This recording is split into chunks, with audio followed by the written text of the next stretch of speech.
Why Buddha would not embrace socialism. Today we are going to talk about that. So why I'm talking about this topic? So I was going through one of the essays in the Journal of Buddhist Ethics, and it was written by J. Garfield, who is in Divinity, Harvard Divinity School, Smith College. So he was writing. He has written an essay about non-violence and Buddhism. So in one of the sections of that essay, he talks about structural violence, not violence, structural violence. And he attributes that structural violence to capitalism. And he quotes some of the famous authors like Gandhi, even Marx, Ambedkar, and obviously some of the famous Buddhist personalities like Dalai Lama. So he, excuse me. So he quotes them, and then he usually attributes all the socialist points, like usually what socialists complain about capitalism, he attributes those points and he somehow relates them to the Buddha himself. So I'm going to go through some of the major points, like what he was talking about in his essay. This was the topic within his essay, which I find interesting: the engaged Buddhist analysis of structural violence. So he talks about capitalism demands the existence of a reservoir of unemployed labor. So he's talking about all those, like we don't get the value of labor. What was the Marxist complaints usually are? We don't get value of labor. Median wages of employers are very low, and the stakeholders are billionaires. Like they all, and they just don't have to work. They have to employ. These are the complaints I'm talking about. Their talking points. So this is how they say, like the stakeholders don't do anything.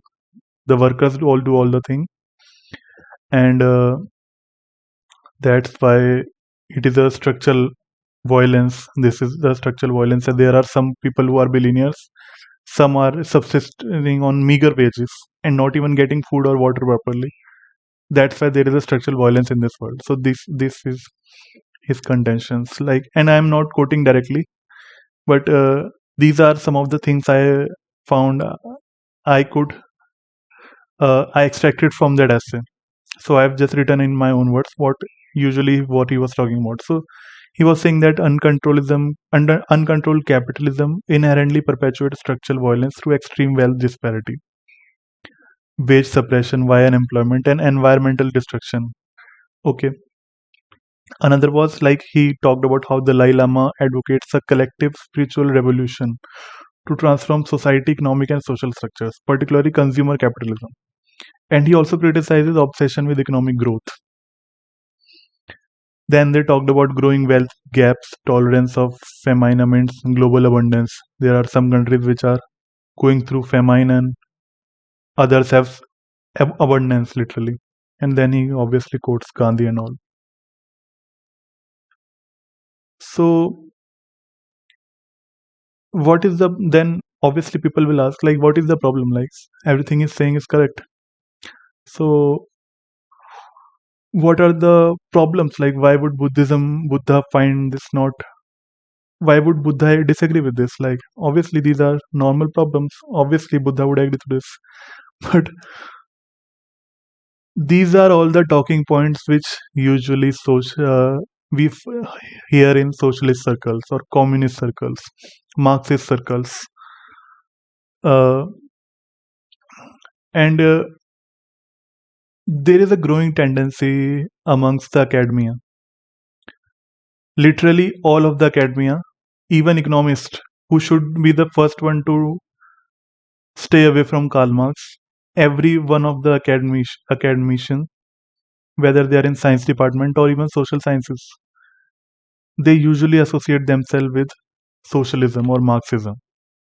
And this is very problematic. This thing has come into the religious and philosophical studies also. So I find many scientists and by many philosophers even advocating for Marxist ideas. Like I was in a on I I usually remember when I was in a heated debate on Twitter with Philip Goff, who is a famous panpsychist. He has written books on panpsychism, consciousness, and I really admire his work on consciousness. But I hate when he advocates for Marxist ideas. So he was advocating, like, on Twitter one day he wrote that we should have progressive tax of 70 to 80%, and I just wrote that taxation is theft. You are literally stealing, and if you call yourself Christian, which he now calls himself Christian, so I said in Christianity there is literally commandment to not steal, do not steal. So he says no, that's not, that's something else. Property taxation is not theft. So I said to him, is are those people giving tax voluntarily, or are they giving that tax under the coercion through state? So obviously he didn't reply after that. So these are some of the things I usually find on Twitter as well. Like, this is one of the tweet. It is obviously talking about Jesus, not Buddha, but these are usually the talking points I find associated with socialism when they push socialism inside religious or philosophical studies.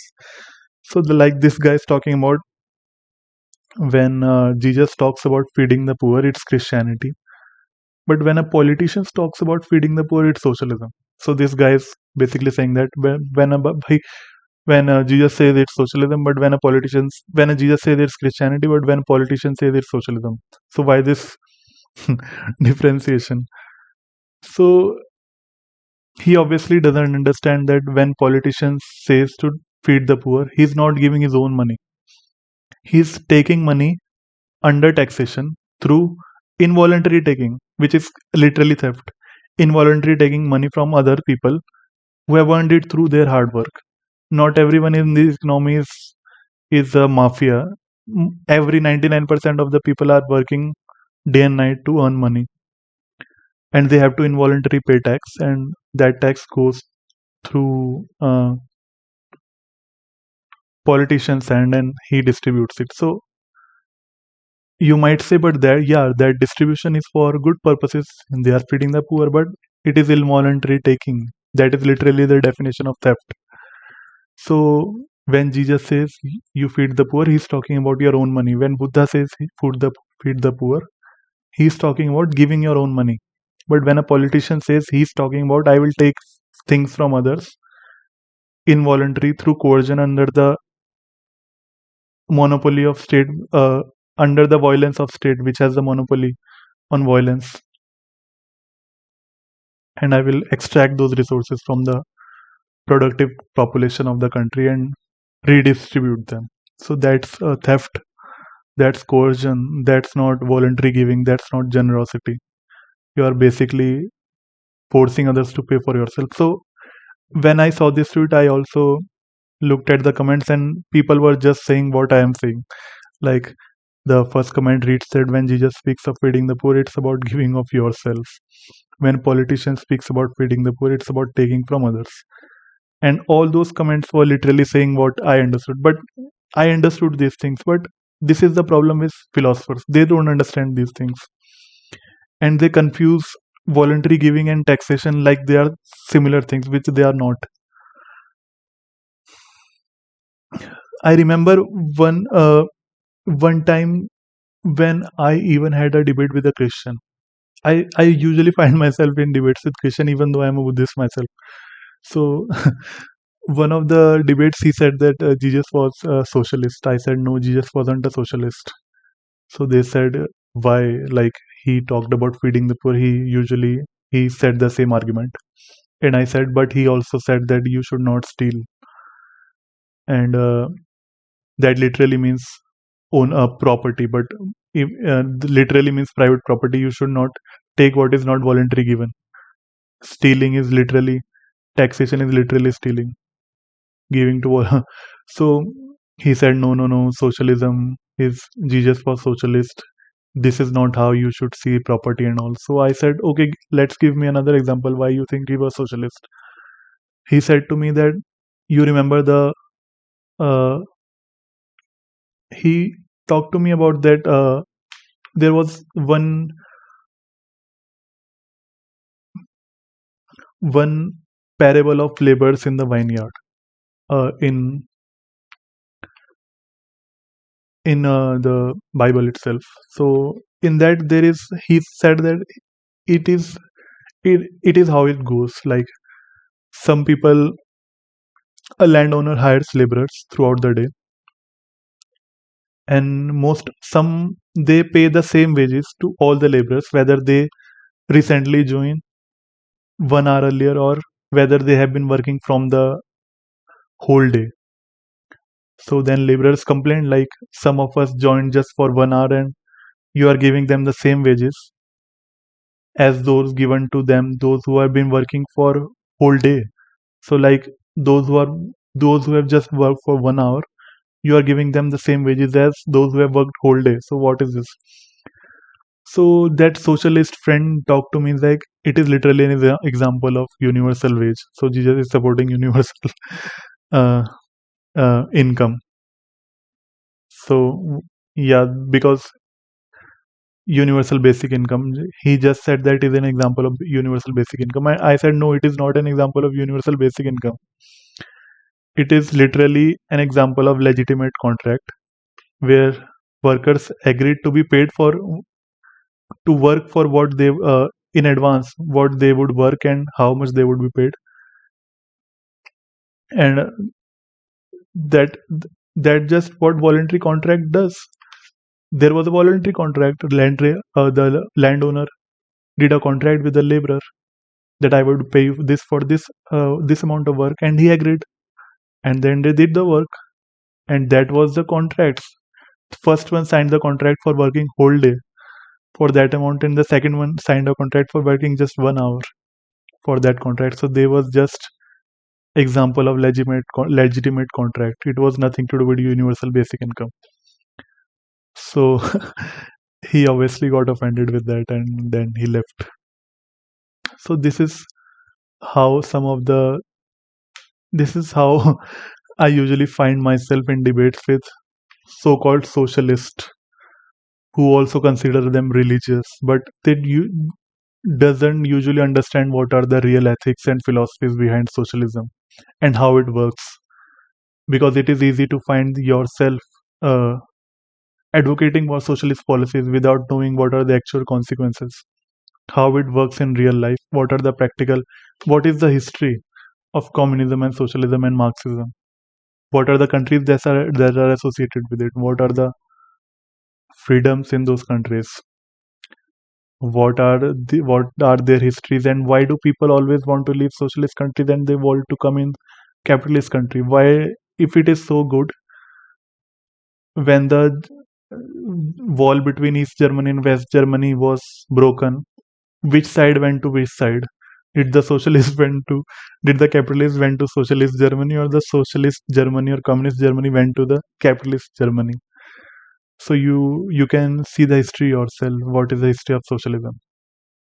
So in this video, I am going to talk about that essay, and I am just wanted to compare the socialist thought with the Buddhist thought. I'm going to walk you through the whole history of socialism, what are and how it has worked out in the examples I will give you, and then at last I will walk you through the what Buddha would think about this and how these ideas really don't match with the Buddhist ideals as Buddhists would want, but they really don't match with Buddhist ideas. So let's go through the topic. First is ownership. So usually you will find socialists say that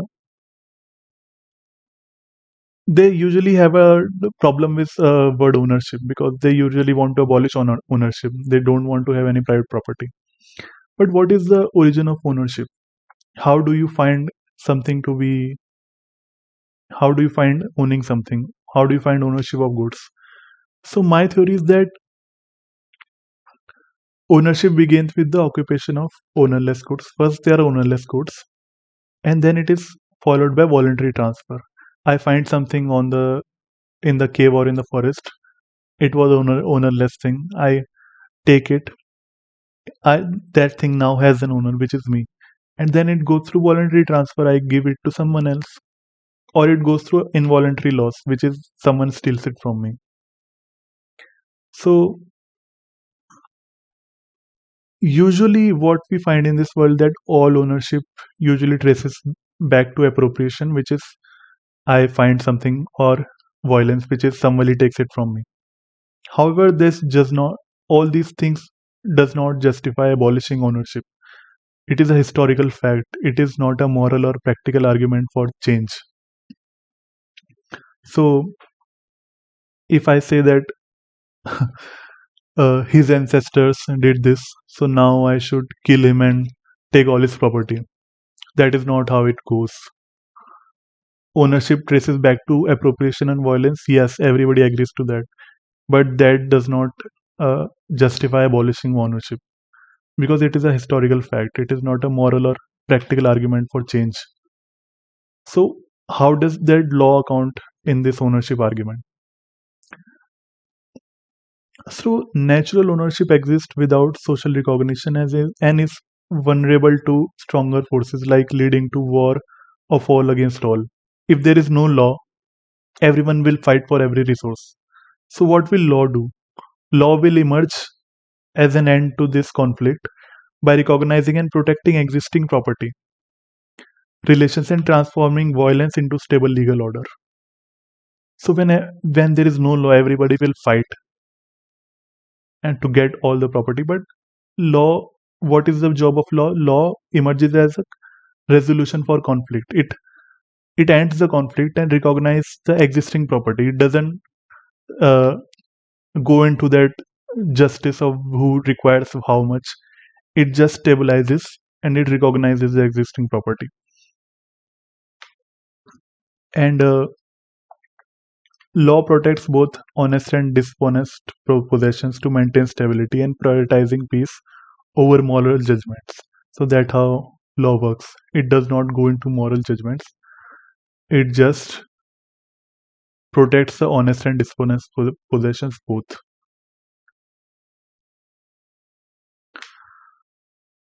So usually when these theories are ownership theories are told to socialists, they usually go like this. They say that ownership stems from inherent justice or divine rights and flawed, because they usually go like this, like ownership exists from inherent justice or divine rights. These are usually how they goes. So inherent justice would literally mean something when there is already existing law, but law cannot exist from the start, right? Which is impossible. First things have to exist and then law comes. So injustice itself is not a concept. Like law comes later to stabilize things. Law cannot exist from the start itself.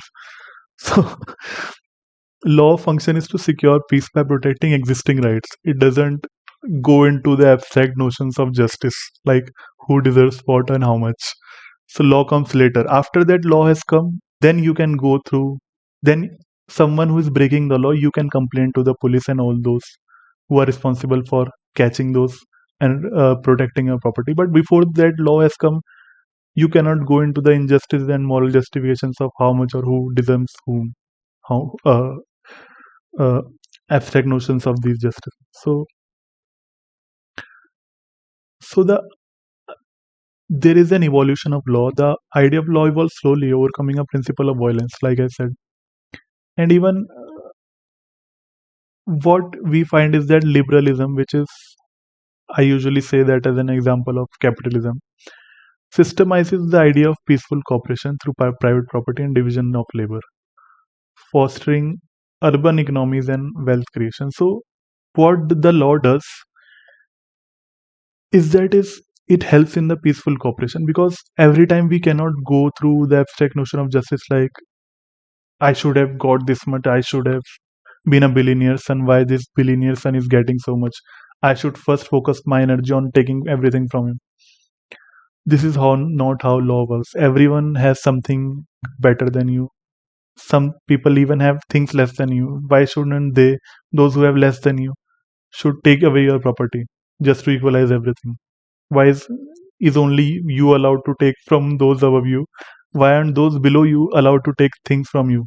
If this is the same way how it works. So if all of us keep doing all these things, even we start doing all these things, so chaos will emerge. So to ensure systematic peaceful cooperation, law exists. It doesn't go into the abstract notion of justice. It is just to secure peace and protect existing rights. So what does socialism then ask us to do?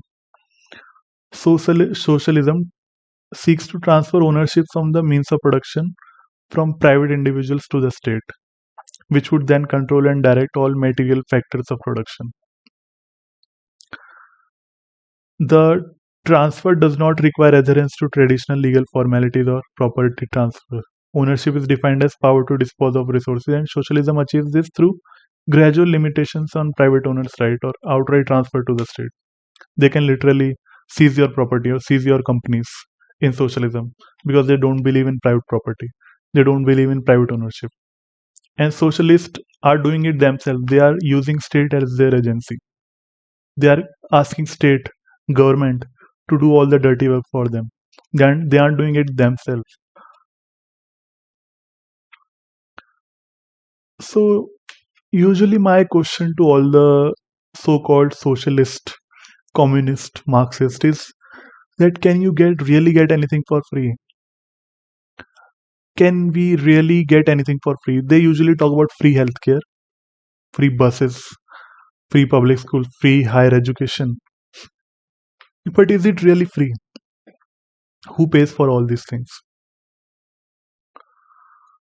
Nothing is free. Healthcare is not free, education is not free, and all the welfare state is funded by taxes. Taxes someone is paying, which someone has worked hard in this economy, has worked hard, put in through the effort, developed a skill, got a job, or as an entrepreneur, started a company, took the risk, learned all the taxes and all the laws, and got funding. And these are the ways they earn the money. And then government takes it the money involuntarily under coercion, like a robbery or theft, and they then distribute it to the so-called free schemes. This is nothing. There is nothing free if someone else is paying for it. They are not free. So who does the dirty work of socialism? I'm talking about the agency. Who does all this? The state does all the dirty work of socialism. They think of the state as a Santa Claus which can generate things out of nothingness. Like if I ask Santa Claus I want an iPhone, there is no he isn't taking anything from an existing stock. He's just through magic creating another iPhone. It is how it works like this in socialist utopia. That that state creates things out of nothing. Like they somehow think that no one is paying for it, and somehow state is creating everything for free, which is not how it works. Usually, how it works is that state put indirect taxes. When you buy something, you pay some tax to the state. That is indirect tax. There is direct tax. You file your ITR, your tax returns. This is direct tax. And there is another invisible tax, which is currency printing. The state usually monopolizes currency. They don't allow you to transact in gold or silver or Bitcoin, or they make it really hard through transactional taxes or capital gains tax. And then they ask you to only transact in state run currencies.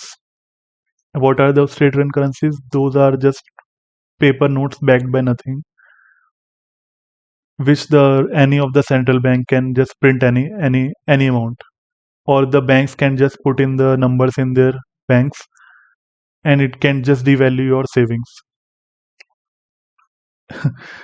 You can usually uh, s- understand the example by normal supply and demand stuff. If there are two currency note and if there is one currency note and it is chasing one pencil, then that currency note will buy me this pencil. But if there are two currency notes chasing one pencil, then two currency note will buy one pencil. So the currency note which I already had is lesser by half its value. So the amount I keep printing the money, the amount I keep printing the currency notes, the original currency notes will all thereby devalue themselves without me touching themselves. They will keep devaluing themselves if someone else keeps printing those notes in the market, because there is increasing supply and decreased demand. So this is how usually government also taxes you. They usually just print out all the money, and they don't even have to take taxes from you because they have just devalued your currency power. So this is also one of the main agencies. And socialists ask state to do these things. They are literally asking the state to do theft for them.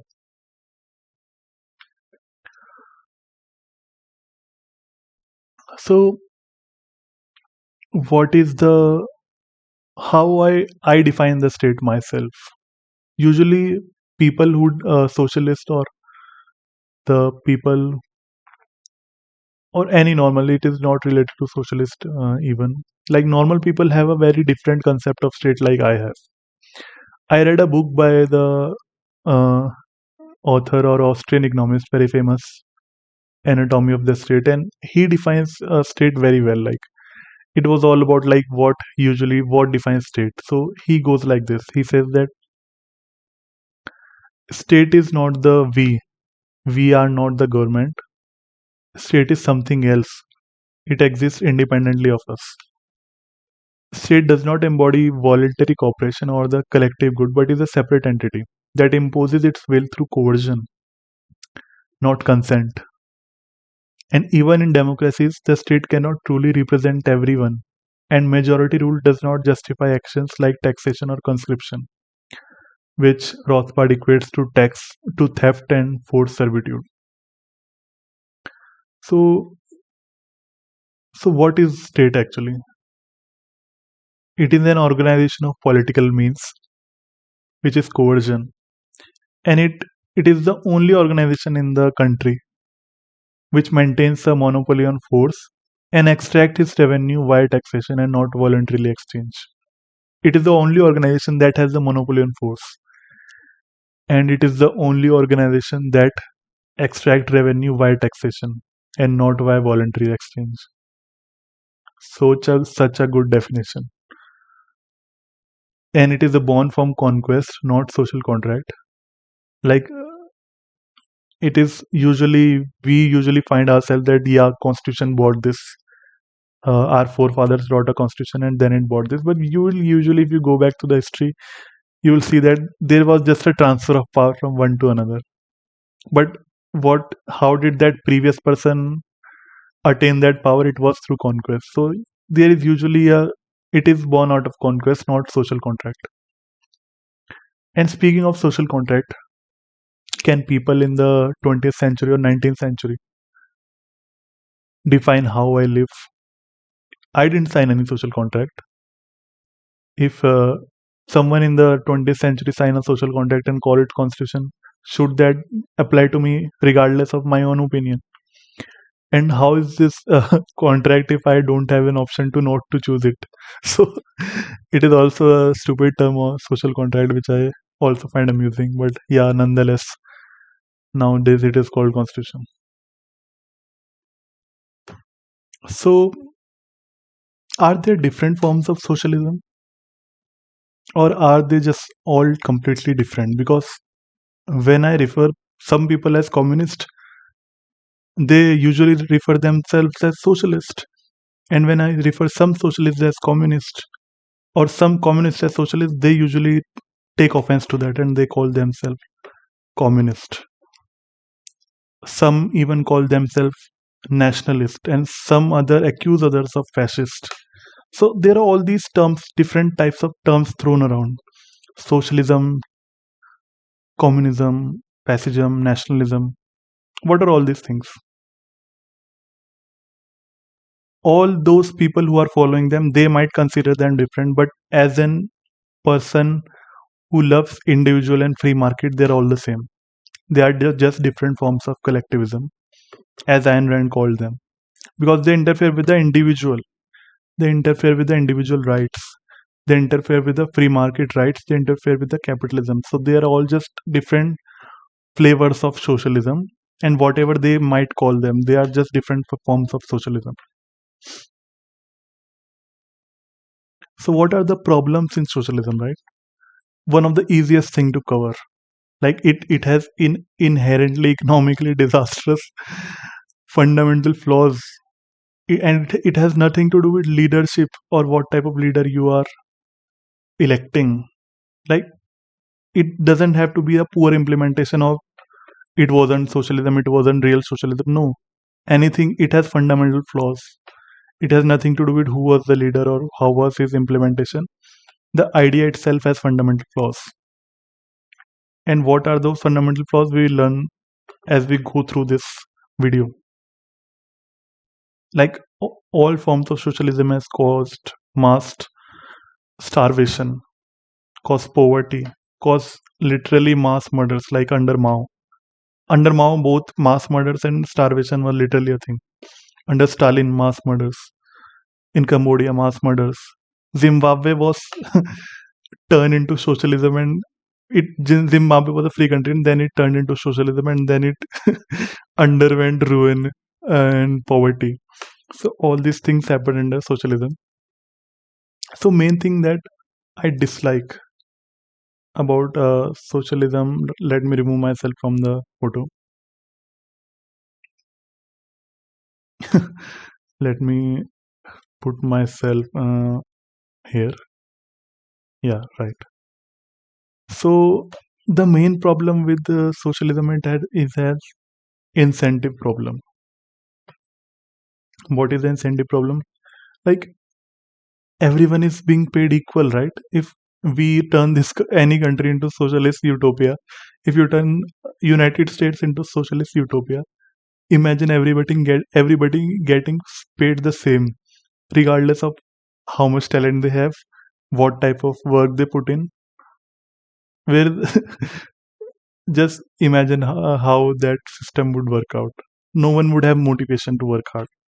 No one, or also no one would want to do the dirty kind of works. Like, I remember a famous saying of Murray Rothbard. He said that in that kind of system, who will take out the garbage?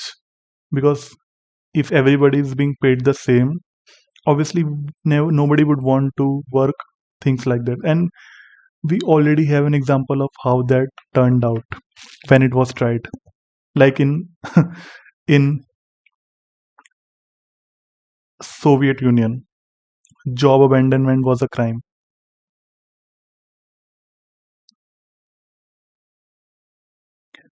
Skipping a day of work was a crime. Being more than 20 minutes late was a crime. Workers were required to stay in the same job for at least 5 years.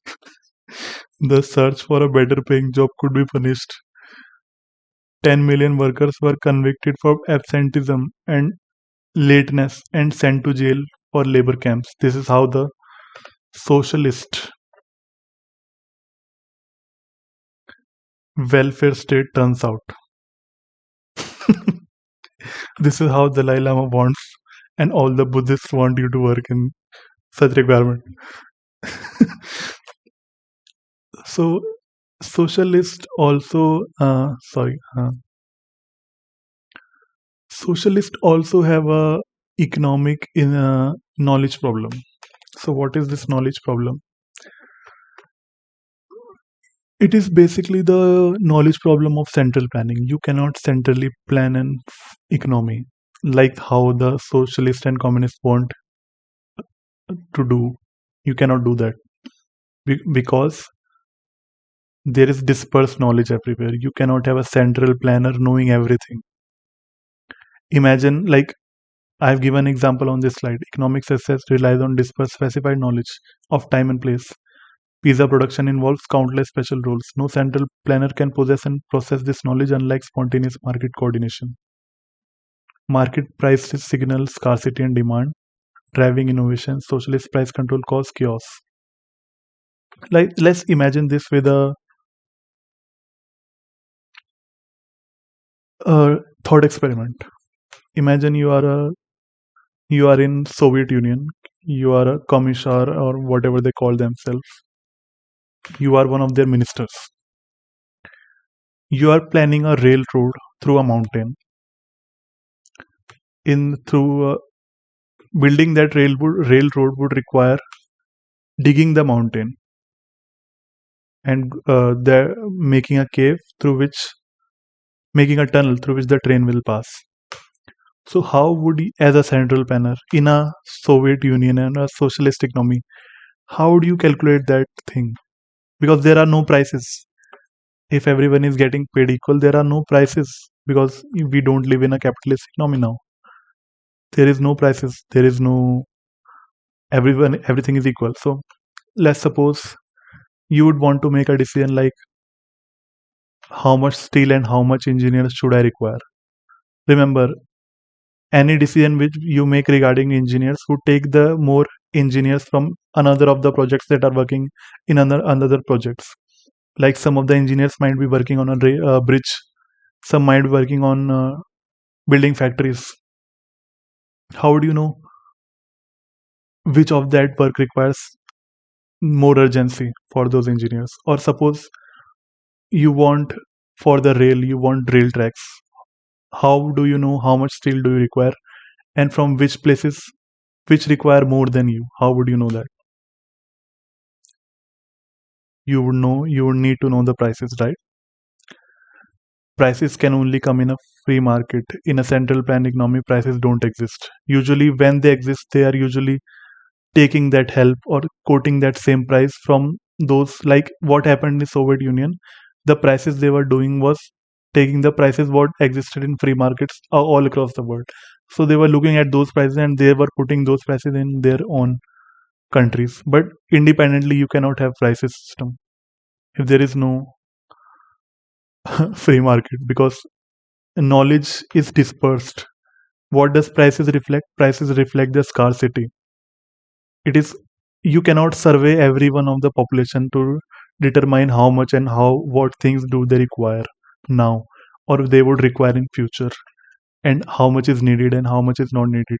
Remember, imagine surveying everyone and they're taking that service through you and taking that service through a central planner. All of this thing is impossible. It is millions of permutation and combinations. So what is better? Better is to have a price system which automatically determines the price and demand. If something is expensive, it means there is a high demand and there is less of it and people really need it right now. If there is low demand, which means there is abundance of it and people don't really need it now, so you can have it more. That's how prices reflect. So these things can't happen in a socialist economy. So there is another obsession of socialist with the word equality. But they usually throw around the word equality of law, but what they usually mean is equality of outcomes. So they will put in equality of outcomes and present itself as equality before law. Equality of before law doesn't have to do anything with how much or what is the circumstances of the person who is being judged equal in the law. Equality of outcomes does that.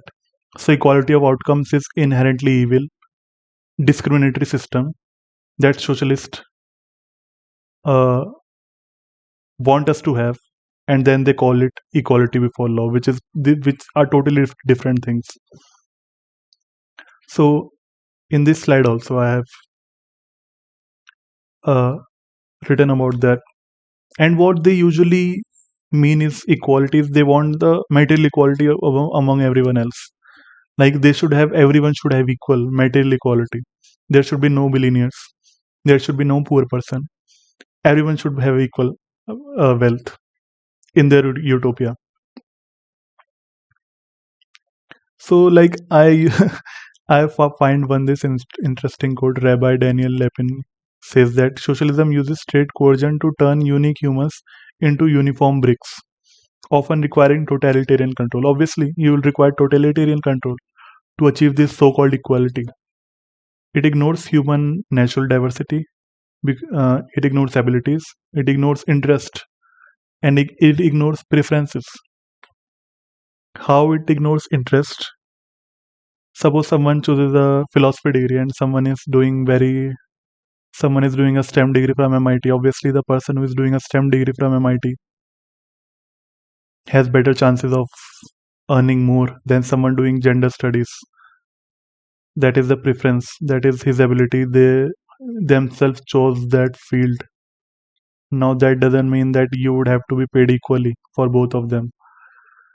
They ignore abilities. Someone who is better at than me should obviously be paid more if they are being asked to do the same job. It ignores preferences, it ignores human diversity. Someone who is how it ignores human diversity, I will tell you. Suppose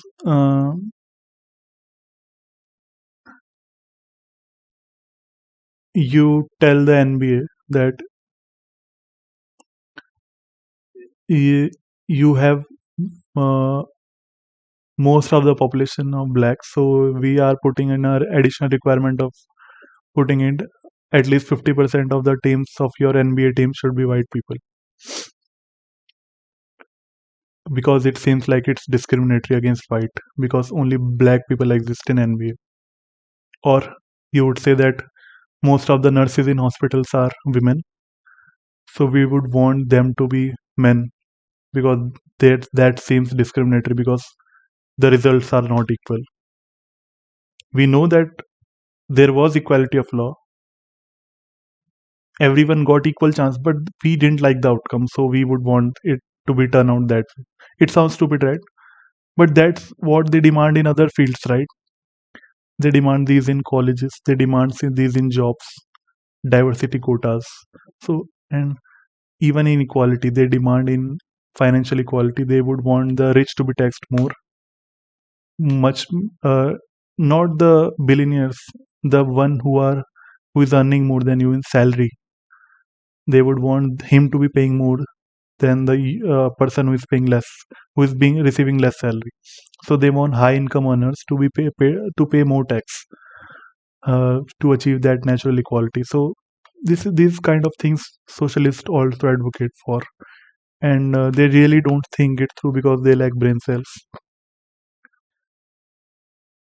So the capitalism obviously will always have inequality because there are natural consumer demands. Market capitalism rewards consumer demand. If someone is building a Microsoft or Amazon, million people, billions or millions of people are using it, so obviously Jeff Bezos will have more than me, who is, imagine if doing some working on a shop, I'm not reaching million people, so why, how could I compare to him, right? You obviously capitalism will inevitably lead to disproportionate disparities, income disparities, because everyone is unequal in their abilities, in their work, in their risk taking abilities, in their interests. So naturally, iron law of oligarchy, which we usually call top athletes and businessmen, emerge out of capitalism. Imagine, when we talk about billionaires, we only talk about Jeff Bezos, Elon Musk, and all these things. But Oprah Winfrey is also a billionaire. Michael Jordan is also a billionaire. Most of the celebrities who you wouldn't want them to be associated with the billionaire class are billionaires. Taylor Swift is a billionaire. Should we snatch away their savings and distribute them, or would you want them to be representation of the success stories? What should be done? They are the representation of success stories, right? So when you hate the billionaire class, they are also included in that billionaire class. Another thing I wanted to discuss is value creation and destruction.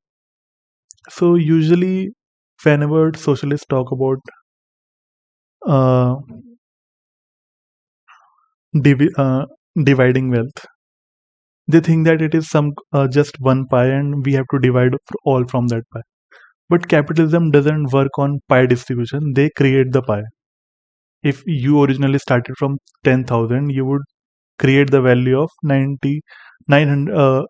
100,000 of products through capitalism, through making it a company, through acquiring workers. You would make that company $1 billion business. You initially didn't start from that, so you build the wealth through the process of capitalism. But socialism thinks that it is just distribution, not creation, but actually it is a creation.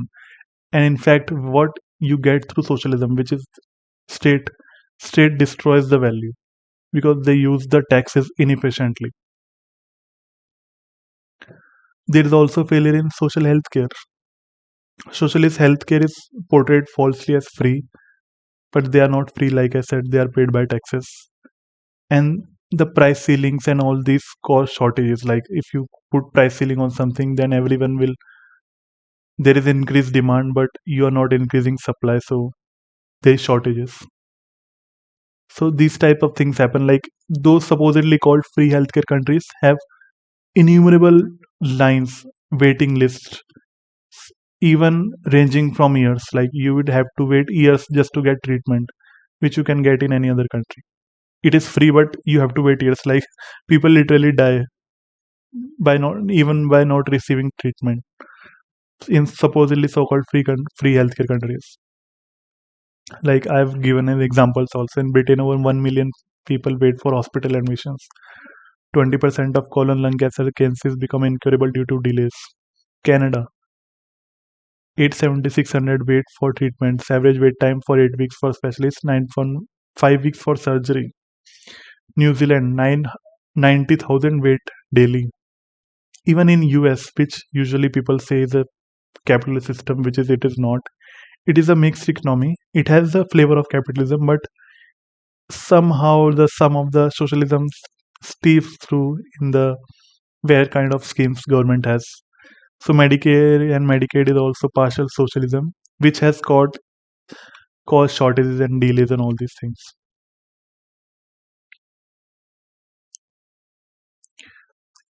Even in socialist healthcare countries, there is inequalities in supposedly so-called healthcare. Like affluent areas receive better healthcare, 4 and 2x more doctors in wealthy London than in poor areas. 30 to 1 specialist ratio in Vancouver versus poor regions. So political power under socialist favors the affluent. So in fact, socialist is a society of elitists. It is not the capitalism which is the society of elitists. We have even an example of socialist healthcare disasters from Soviet Union as well.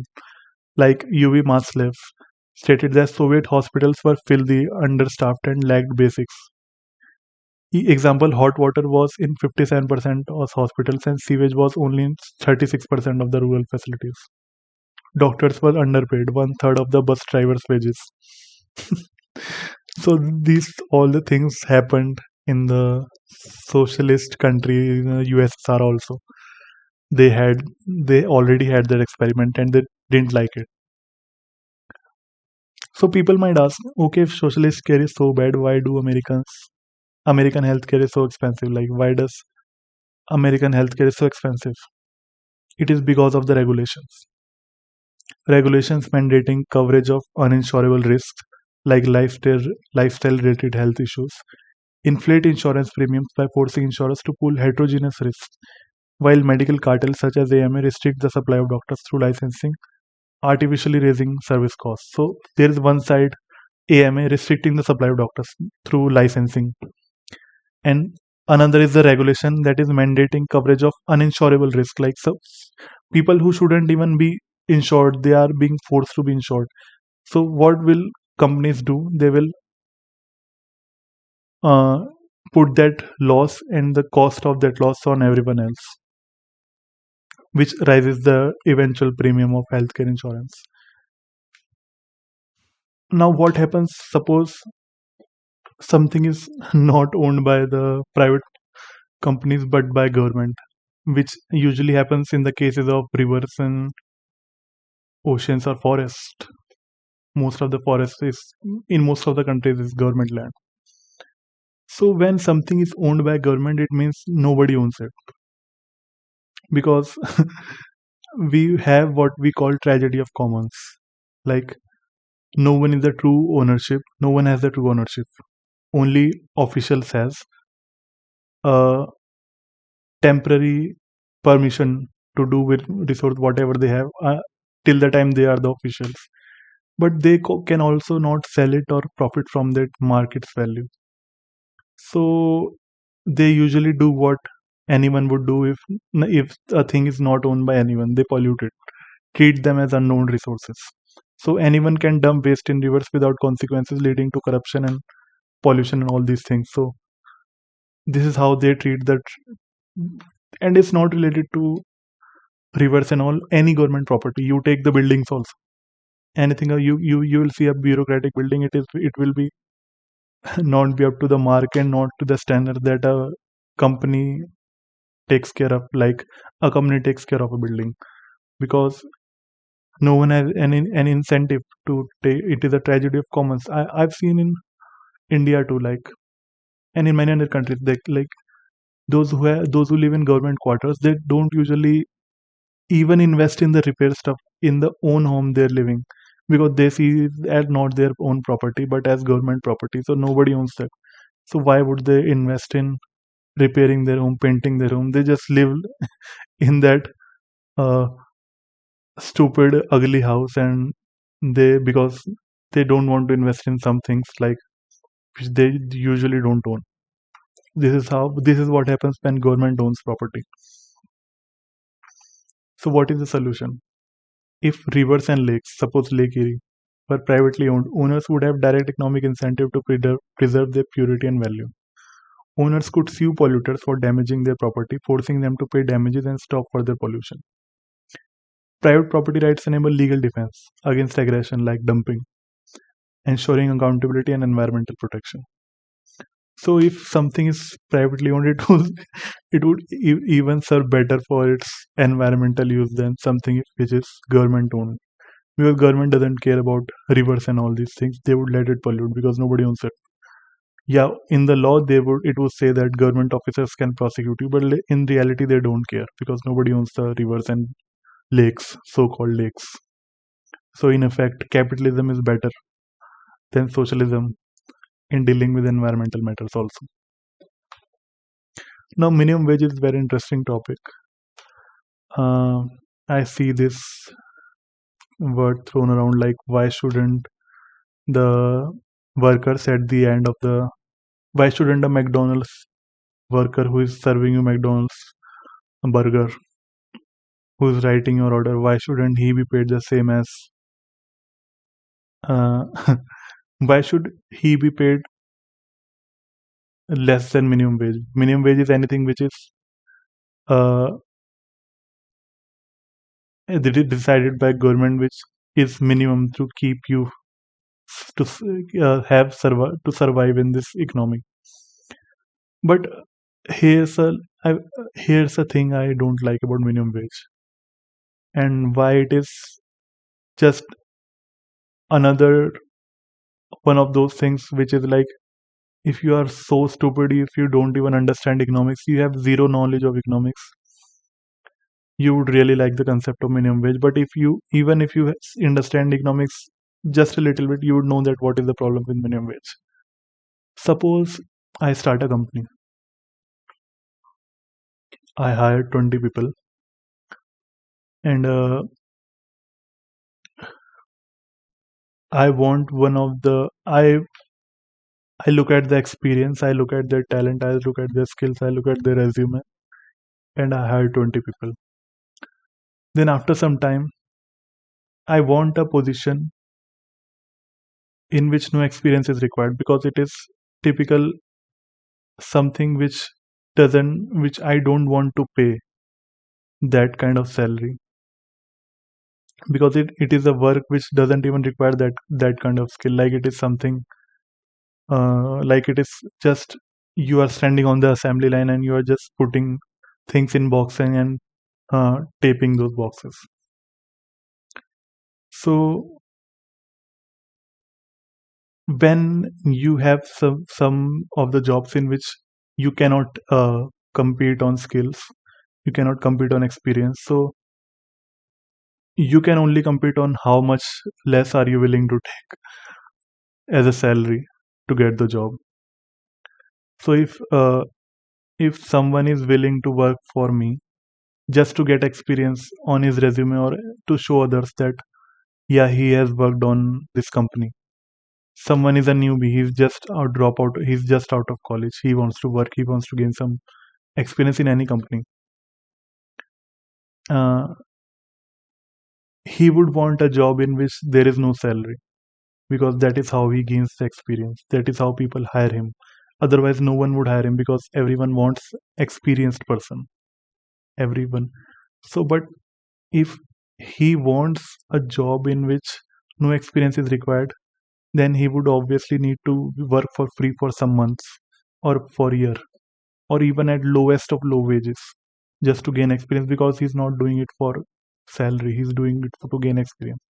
But after you put in the minimum wage limit, he can't ever work, he can't ever gain experience, because any moment he goes through the company or recruitment cycle, they just ask for experience, and if he doesn't have experience they can't provide him the minimum wage. Because as an owner I could, even if I am a business owner, why would I pay someone who doesn't know anything to the same salary as someone who knows some things? So minimum wage is always zero for any newbie. Minimum wage in any true free market is always zero. Not $1, not $8 per hour, no, zero. Minimum wage is always zero, because that is how the economy works. That is how young people who have no experience get into force, get into the market. That is how they gain experience. And what usually minimum wage does, it protects some workers against competition. Those who are already established, it protects them from competition from younger guys, newbies, newcomers. If I'm already established, I can get jobs easily because I have experience on my resume. But someone who doesn't have experience can only compete with me on the basis of taking less salary than I am taking. But if I have put a minimum wage law, he can't compete now, because we I have prevented him, or people have prevented him from ever coming into this force, because now he can't be paid less. So his only benefit or his only advantage of competing with me, which was taking less salaries, is also done away with. So he can never compete with me. So this is how minimum wage actually harms the poor more than it actually helps the poor. And we also have a meta analysis which I have put on the screen, which concluded that 80% of them found the negative employment effects from minimum wage increases. So this is how it also supposedly socialist concept, which is for the poor, actually harms the poor more. And another thing which socialists love is regulations, because and the socialists love to bash on the monopolies. And I was once in an argument with one of my friend, and he said that capitalism creates monopolies. I said no, capitalism. I said first define capitalism. He said he couldn't define it. I said capitalism means free market without government intervention, and anything else is just socialism, or is different forms of different flavors of socialism. And so he asked me like, what is this government interference? I said taxes is government interference, rules regulations is government interference, laws, judiciary is government interference, executive laws is a government interference, intellectual properties, trademark and patents is also some kind of government interference. That is a different topic, but yeah, it is also government interference. Auctions, fake auctions, like, and so all these things are government interference. And licenses, give power to license or power to authorize, this is also government interference. So these government through these kind of things enters the free market and regulates the free market, which turns free market capitalism into socialism. And how does it help create monopolies? Because if government is not there, it is very easy for me to compete with any big company. I can just enter the same market as them. Like in suppose we, like for example, in India, we have two big players on mobile market in telecom, which is Jio and Airtel. And Government just doesn't allow anyone. They just literally do auctions for telecom, 5G and 6G and 4G auctions, and they give it to particular companies. They don't allow anyone else to enter. So that's why monopolies exist, because government has helped create monopolies. So it is government which helps create monopolies. I asked that guy also, give me a single example of any monopoly which was not created with the help of government but survived the free market itself. And if it can survive the free market itself, then it is really doing something good, which is also helping the consumers as well. So it is not competing on bigger price, then someone with less price, if it is possible, can also compete if it is in a free market. But yeah, if it can compete on high prices, if government is preventing others from competing, government is interfering through regulation, taxes and all these things. So government, if government is interfering in the process, then monopolies can exist. But if government is not interfering in process, then monopolies is very hard to sustain. Take an example of any monopoly. It is already always government helping it to create monopoly, government interfering in the free market through regulation, taxes, or fiat currencies as well, or through someone, or giving someone loans and waiving of loan waivers, giving someone loans and bailouts and all these things. So government is interfering in the free market. This is how monopolies are created. Even I love the famous quote of Ayn Rand also. Like she said that she's saying this quote also, like, so long as the government holds the power of economic control, it will necessarily create a special elite, an aristocracy of pull. It will attract the corrupt type of politicians into the legislature. It will work the advantage of the dishonest businessman and will penalize and eventually destroy the honest and the able. So it is the government that is helping create the monopoly that is interfering in the free market, that supposedly creates the billionaire class. There are three types of billionaire class: those who inherit the wealth, those who do the hard work, take the risk, or do something exceptionally well that helps millions of people. So they are the entrepreneur class. And the third is the crony class, cronism, which is they trade favors with the politicians. And this is how they become billionaires. So there are three types of billionaires, and the crony class is the only one which are the real culprits, which we all call the elites or the corrupt billionaire class. But there are also good billionaires like Elon Musk, Michael Jordan. All I gave the example. Those who have created wealth out of entrepreneurship, hard work, making a name for themselves, doing something impossible. So they can't be put in the same category as those cronies who took the help of government intervention in the free market and used the government to take out the competition and then became the millionaires. Those can't be compared to the entrepreneur class. So yeah, billionaires exist, but not all billionaires are same. And yes, regulation actually helps create cronies instead of preventing them. So I have gone through whole lecture. Now I don't have any more talking points. I'm just going to show some of the charts, how capitalism has actually helped us throughout these years. So capitalism has increased the global GDP per capita. You can see this in this chart. It has increased the world gross product. It has decreased the population that is living in the absolute poverty. From 1820 to 2018, we can see this chart. It has increased the food supplies. It has actually, this is so funny, like it has actually helped us to cover more area with trees than less. Actually, it's now the earth is covered in more trees than it was before. It has decreased the interstate wars worldwide. After 1946, we don't have that kind of world wars and all these things. Usually, yeah, you can say there's a one conflict in Middle East and one in Ukraine and Russia. But yeah, usually the trend is the that we generally don't have wars, and states usually refrain from conflicts. Speaking of inequality, which Dalai Lama was he was quoted in that first essay which from which I started this video. Actually, the capitalism has decreased the income inequality. Before capitalism, it was actually much greater inequality than now exists. Women in politics have risen. Women are, after the free market and all these things, women have actually increased their participation in politics.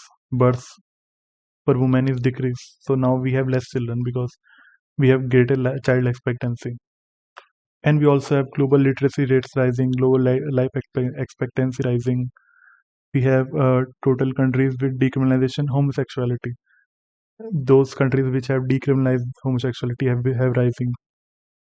We have press freedom rising. So we have all these things like we have all these things. So now let's come to the main passage from which I started this video, which was that the essay of engage structural violence. So you see that Buddhists shouldn't call for socialism and all these things. First, you should read. You should really understand what socialism means and what capitalism means. Capitalism means voluntary exchange. Yeah, some people are billionaires, but they are doing great service. They are not forcing you to take their services. Jeff Bezos isn't putting gun on my head and saying that I should definitely buy from Amazon or otherwise I will die, or otherwise I will face bad consequences. So they are just in the voluntary exchange market. People are voluntary giving them, voluntary taking from them. So they are not evil people, so-called evil, or it is it is actually capitalism that actually helps poor people, not the other way around. Socialism has the worst record in helping poor or of life expectancy as well. It is the capitalism that has given us all these things. Even Dalai Lama books is this books he sells, which has big Dalai Lama written on it by Wisdom Publication or Shambhala and all these. That is a part of capitalism. All these websites you have that have all these Buddhist talks and all this, that is a part of capitalism as well. So you are using capitalism, and in fact, Sangh community itself survives on the donations by people. And how do those people earn? How do those people earn? They earn by capitalism. So we are also using the benefits of capitalism, and we are. It is quite hypocritical to just keep on criticizing capitalism and all these things and call for communism, socialism, when we are ourselves using the benefits of capitalism. So now let's come to how does Buddha, how would Buddha see it, and how does I see it in a Buddhist perspective. I talked all the economics. This was purely an economic talk, and uh, I haven't still talked about Buddhism, and nearly an hour has passed. So let's talk about Buddhism as well. So in Buddhism, we have had a character of Anand Pindika. He was a wealthy merchant from Savatthi, and he was he was known as the feeder of the destitute. So he was very wealthy businessman, and he donated to everyone, and he was a Buddha follower, and he was the one who gave Buddha the guru during most of the life he meditated on. So he was, and he paid a great sum for like in gold bag for that group in which Buddha lived. So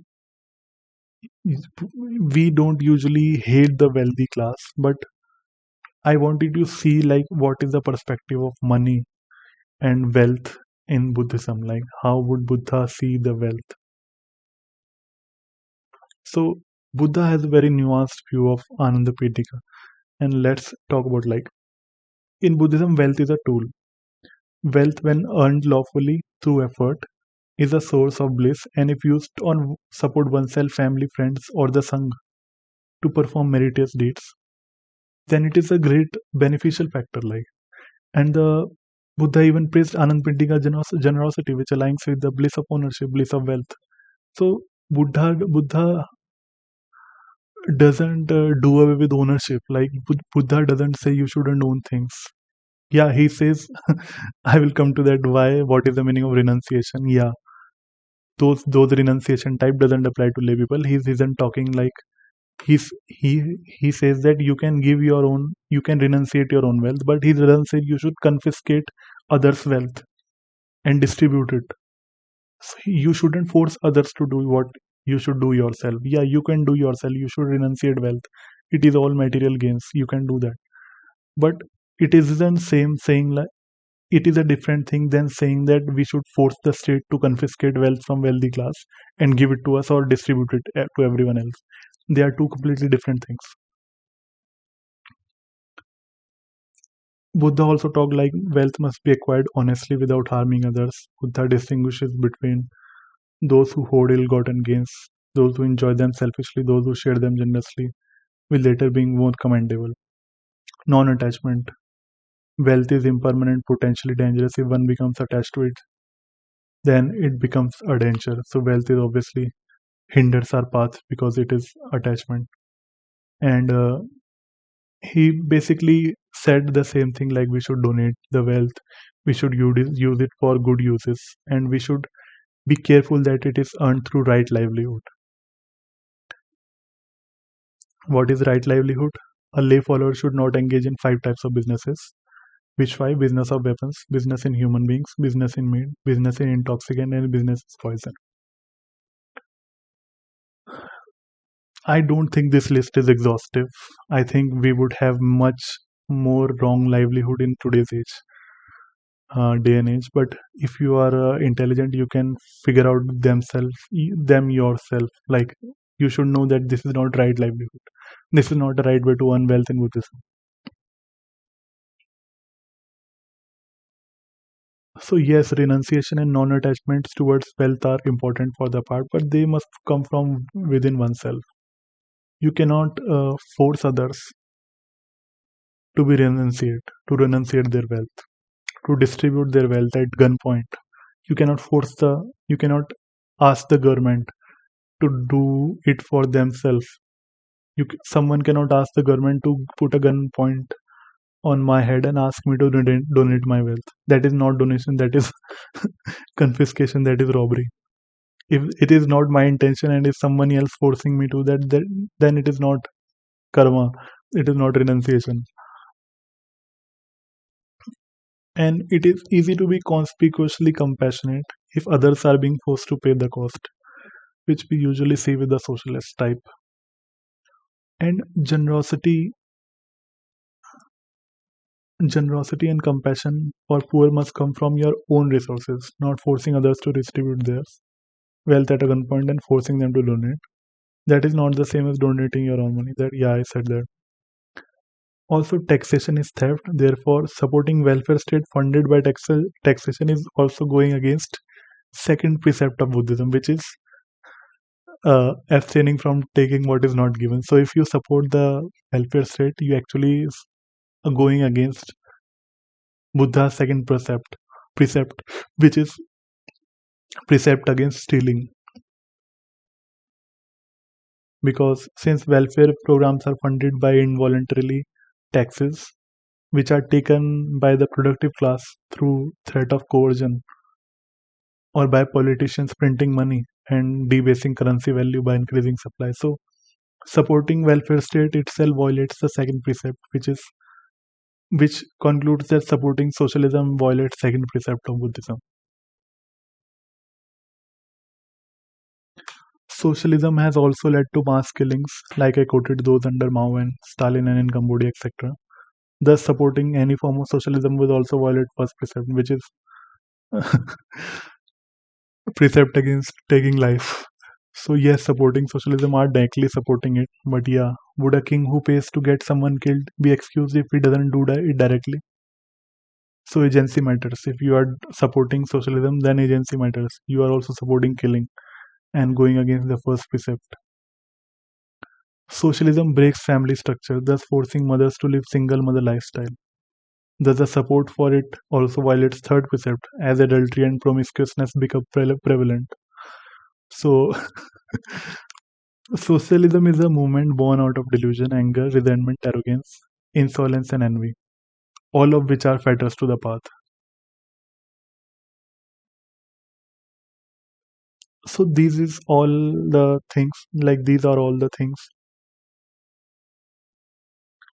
how socialism becomes fetters to the path. And I'm also want to touch upon the fact that whenever Buddhists, especially Buddhists, talk about injustice in the world, I I find it quite hypocritical. Like, you also talk about karma and rebirth. So if you take karma and rebirth into account, you usually know that it is the past karma which is affecting the birth and my place as a person in this world.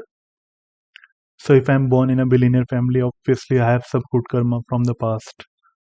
I have taken rebirth due to that karma. If I'm being born in a poor family, not well-to-do family, then I have bad karma as compared to those with billionaire class. That doesn't mean I have bad karma in every respect, but in some respect, those born in the rich families have good karma. If that is not how you should see it, then I am ready to debate, because I am ready to quote the passages from the Pali Canon that says exactly that. That is how the karma works. If you are ready to debate, I am ready to debate as well.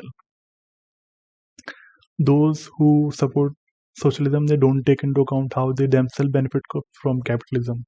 Like I said, Dalai Lama himself benefits from capitalism. Every Buddhist who calls for socialism himself benefits. I would even go to the extent that 90% of his lifestyle benefits from capitalism. Even some communities itself dependent on wealthy lay community. So that is the whole point of this like video. This is the whole video I wanted to talk about. Like, I know this is a very long video, and I'm just this was not very well structured. I just kept on speaking, and I had some notes also, but I don't didn't went through all of those slides because it was becoming quite lengthy video. But yeah, I just wanted to say that we should be a little more cautious saying that we Buddhists are socialists, because we are not socialists. Buddha was not socialist. Socialism is completely different thing.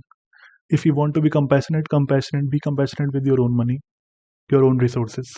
Don't force others at a gunpoint. And if you are forcing others at a gunpoint, then it is not your compassion. You are just forcing others to do some things. It has nothing to do with your own path. So there is no structured violence as such, except for what state does to us. State is itself is the structured violence, not capitalism. Capitalism is actually helping us remove that uh, poverty and gain happiness. Capitalism actually helping us living our lives well. It is the state which is actually decreasing our happiness. It is the state that is the culprit, not capitalism or wealthy class. So yeah, this is all I wanted to say in this video. If you if you are watching, which I highly doubt you have watched 1 hour video. So if you are watching till now, please subscribe, like, and subscribe. Help support my Patreon channel, which has 0 subscriber, but I wanted to reach at least 30 till within 3 months. So please subscribe. Thank you.